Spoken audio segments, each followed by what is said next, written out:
ওং স্থাপকায়স্য ধর্মস্য সর্বধর্মস্বরূপিণে অবতার বরিষ্ঠায় রামকৃষ্ণায় তে নমঃ।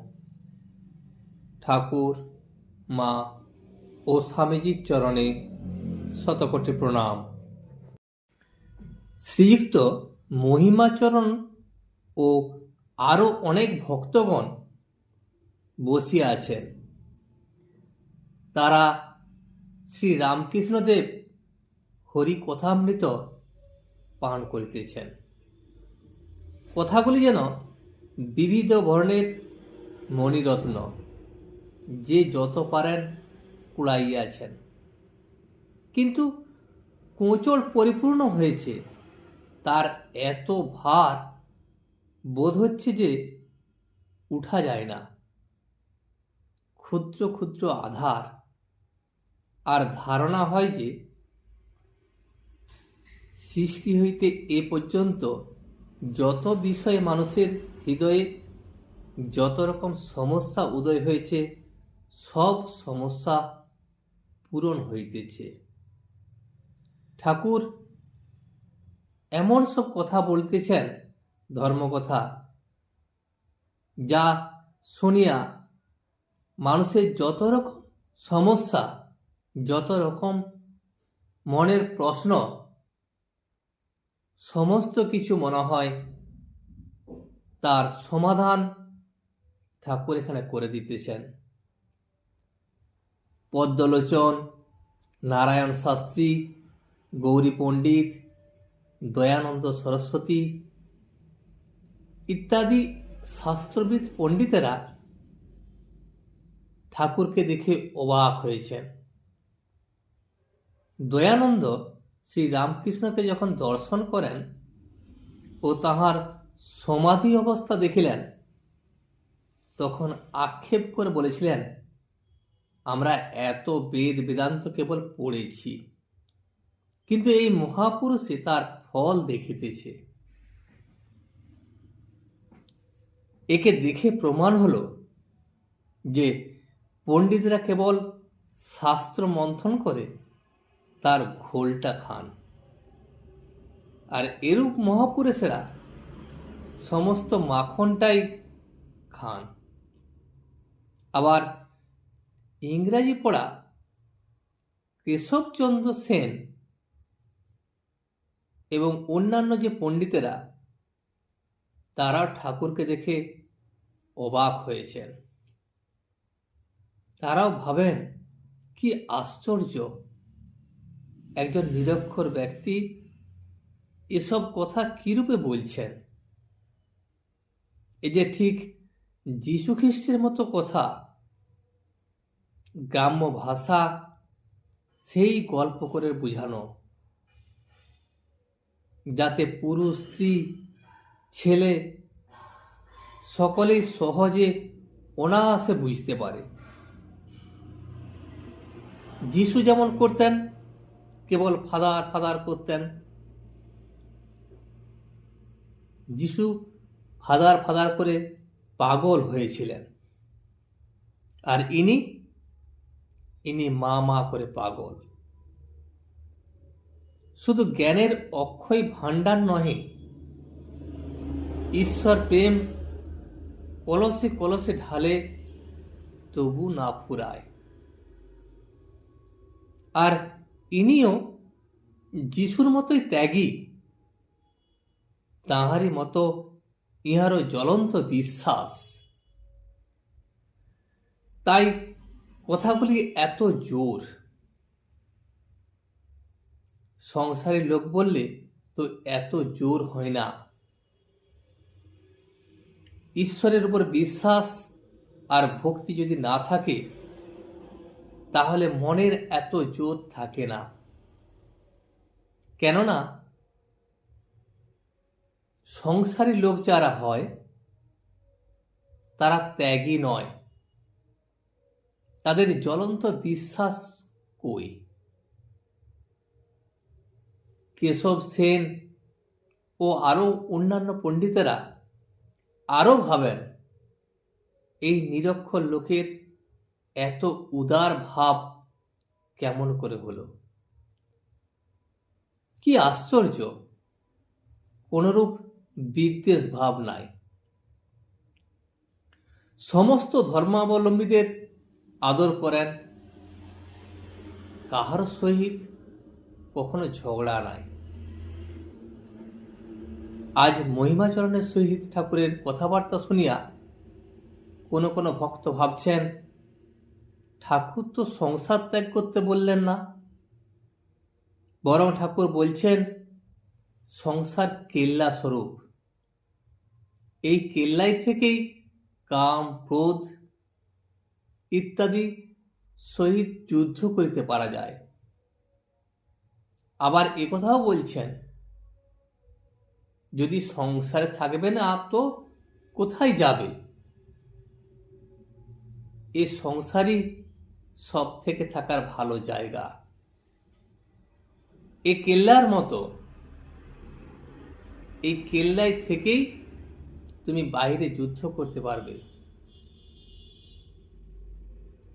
আবার বলছেন, কেরানি জেল থেকে বেরিয়ে এসে কেরানির কাজই করে।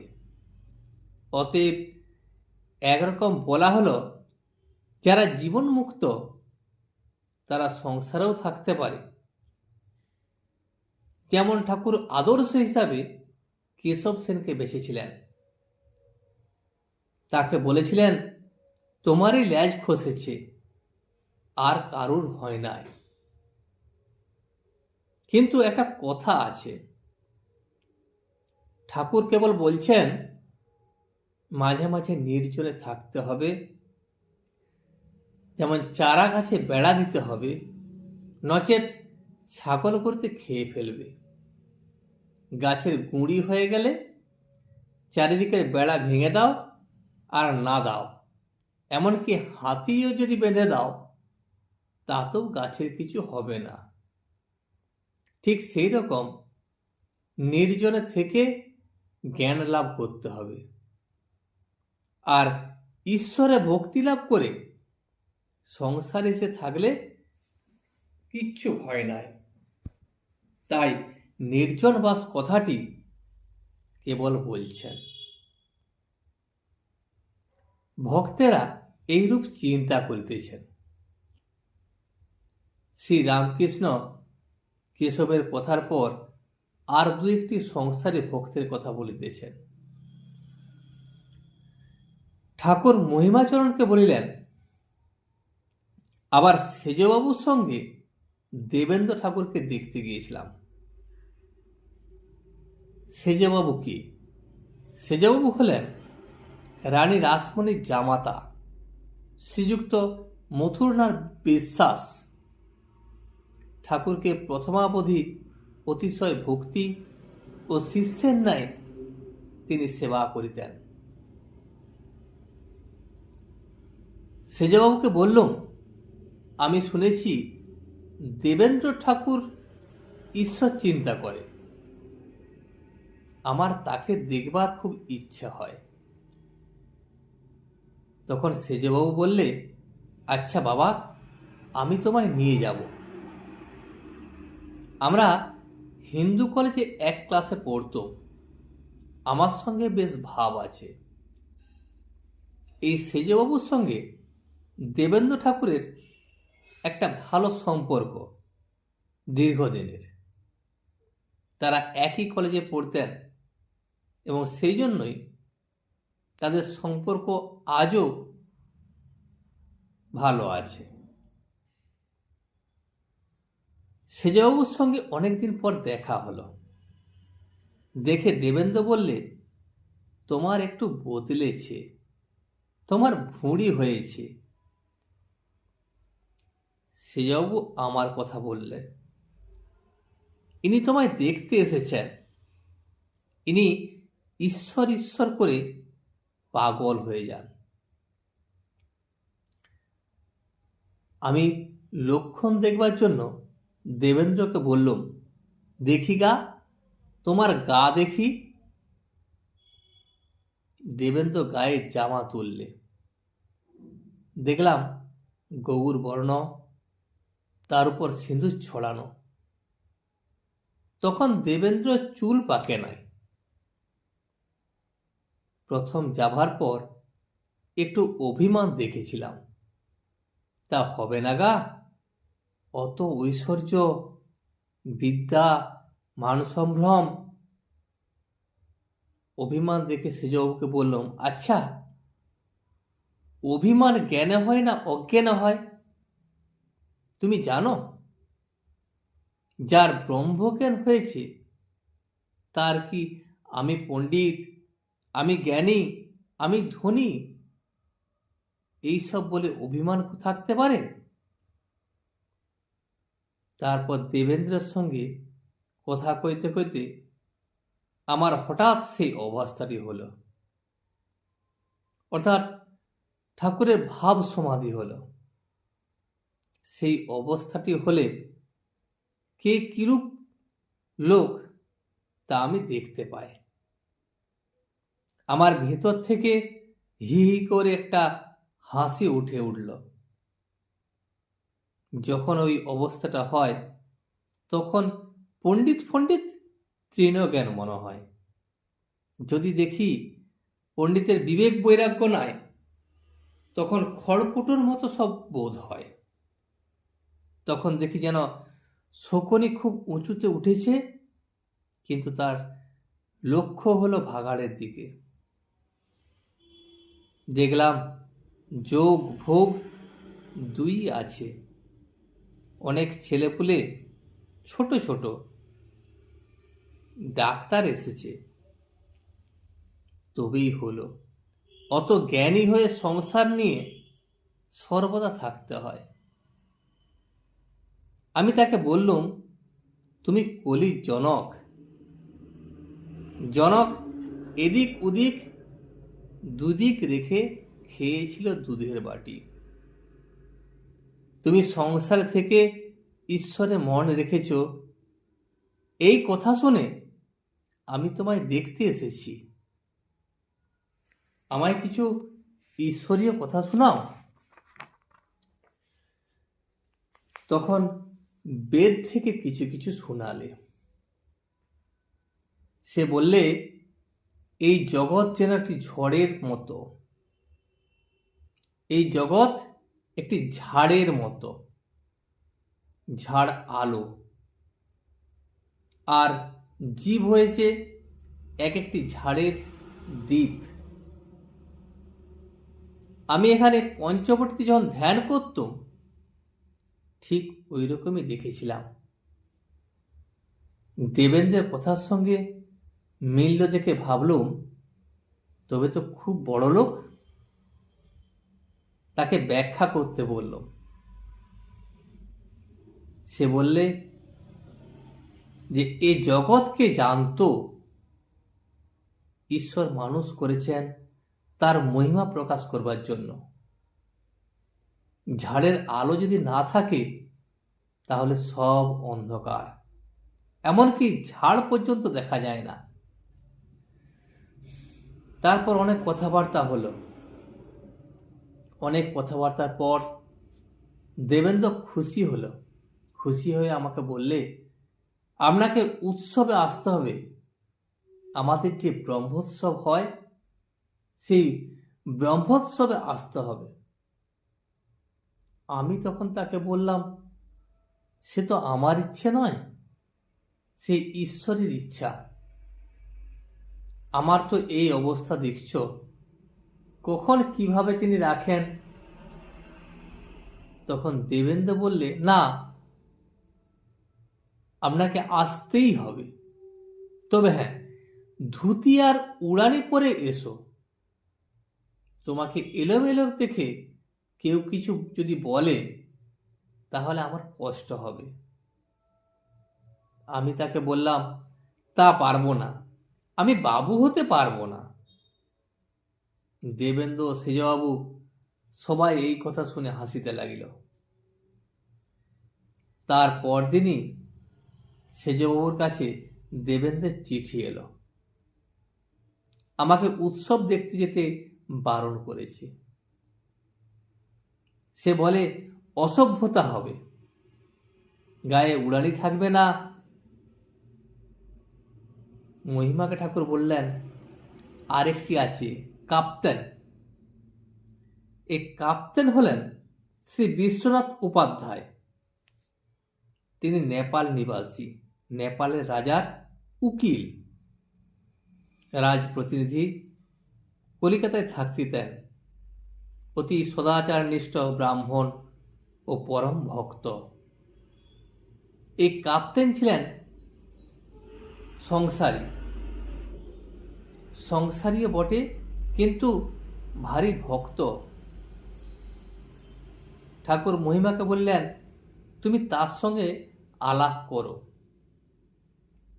কাপ্তেনের বেদ, বেদান্ত, শ্রীমদ্ ভাগবত, গীতা, অধ্যাত্ম এসব কণ্ঠস্থ। তুমি আলাপ করে দেখো, ভালো লাগবে। তার খুব ভক্তি। আমি বরাহনগরের রাস্তা দিয়ে যাচ্ছি, তা আমায় ছাতা ধরে।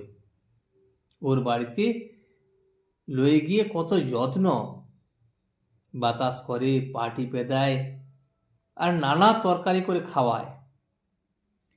আমি একদিন ওর বাড়িতে পায়খানায় বেহুশ হয়ে গেছি। ও তো অত আচারী, পায়খানার ভিতর আমার কাছে গিয়ে পা ফাঁক করে বসিয়ে দেয়। অত আচারী, তবু ঘৃণা করলে না। কাপ্তানের অনেক খরচা। কাশিতে ভাইরা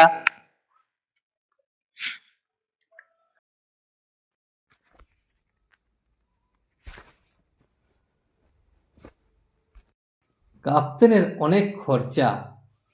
কাছিতে ভাইরা থাকে, তাদের দিতে হয়। কাপ্তেনের মাগ আগে কৃপণ ছিল, এখন এত বিব্রত হয়েছে যে সব রকম খরচ করতে পারে না। কাপ্তেনের পরিবার আমায় বললে যে সংসার ওর ভালো লাগে না, তাই মাঝে বলেছিল সংসার ছেড়ে দেব। মাঝে মাঝেই ছেড়ে দেব, তাই করতো। ওদের বংশই ভক্ত। বাপ লড়াই যেত, শুনেছি লড়াইয়ের সময় সে এক হাতে শিব পূজা আর এক হাতে তরবার খোলা যুদ্ধ করত। লোকটা ভারী আচারী। আমি কেশব সেনের কাছে যেতুম, তাই এখানে 1 মাস আসে নাই। বলে কেশব সেন ভ্রষ্টাচার, ইংরেজের সঙ্গে খায়, ভিন্ন জাতে মেয়ের বিয়ে দিয়েছে, তার জাত নাই। আমি তাকে বললুম, আমার এসবের দরকার কি? কেশব হরিনাম করে, দেখতে যায়, ঈশ্বরীয় কথা শুনতে যায়। আমি কুলটি খাই, কাঁটায় আমার কি কাজ? তবুও আমায় ছাড়ে না। বলে, তুমি কেশব সেনের ওখানে কেন যাও? তখন আমি বললাম, একটু বিরক্ত হয়েই বললুম, আমি তো টাকার জন্য যাই না, আমি হরিনাম শুনতে যাই। আর তুমি যে লাট সাহেবের বাড়িতে যাও, সে কেমন করে যাও তুমি?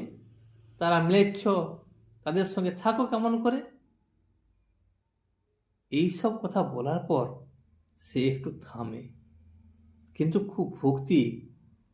যখন পূজা করে, কর্পূরের আরতি করে, আর পূজা করতে করতেই আসনে বসেই স্তব করে। তখন যেন আরেকটি মানুষ, যেন তন্ময় হয়ে যায়। তখন তুমি তাকে দেখে চিনতে পারবে না। আজ এই পর্যন্তই। ভিডিওটি শেষ পর্যন্ত দেখার জন্য আপনাকে অসংখ্য ধন্যবাদ। ভিডিওটি যদি আপনার ভালো লেগে থাকে, তাহলে একটা লাইক, কমেন্ট এবং বন্ধুর সাথে শেয়ার করে দেবেন। সাবস্ক্রাইব করে পাশে থাকা বেল আইকনটি বাজিয়ে দেবেন, যাতে আপনাদের নতুন ভিডিওগুলি সর্বপ্রথম আপনার কাছে পৌঁছে যায়। জয় শ্রী রামকৃষ্ণ, জয় শ্রী রামকৃষ্ণ, জয় শ্রী রামকৃষ্ণ।